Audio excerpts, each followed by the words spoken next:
oven-baked creamy chicken breast.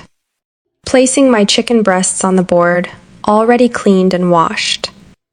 I'm covering them with butter paper and gently pounding with a meat hammer, just enough to even out the thickness so they cook perfectly later. Now for the marinade. In a bowl, I'm adding 2 tablespoons of olive oil, 1 teaspoon garlic powder, 1/2 teaspoon onion powder, 1 teaspoon paprika, a pinch of dried parsley, 1/2 teaspoon black pepper, and salt to taste.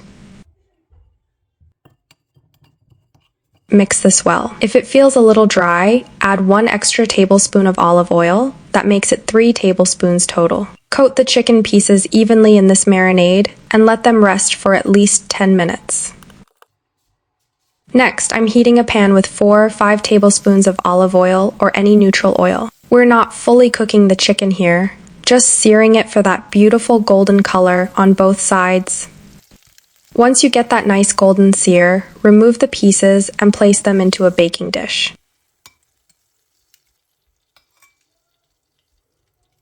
Now, using the same pan for extra flavor, I'm adding 1 cup of chicken stock. You can also dissolve 1 chicken cube in 1 cup of hot water, works exactly the same. To this, add 1/2 cup of cooking cream or heavy cream and 2 tablespoons of lemon juice.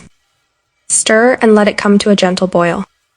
Optional, but really good, add 1 cup of boiled broccoli.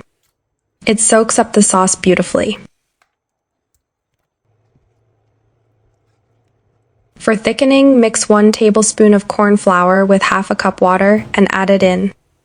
Cook until the sauce starts to thicken slightly, creamy, smooth, and glossy. Now pour this entire sauce over your seared chicken in the baking dish. Cover the dish tightly with aluminum foil.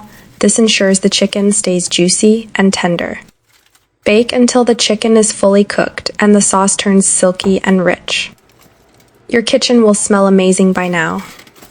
Serve it with mashed potatoes, rice, pasta, or warm dinner rolls. It works for family dinners, gatherings, or even holiday tables. When you try this recipe, let me know in the comments how it turned out. And yes, don't forget to like, share, and subscribe for more cozy, comforting home-style recipes. Take care and happy cooking.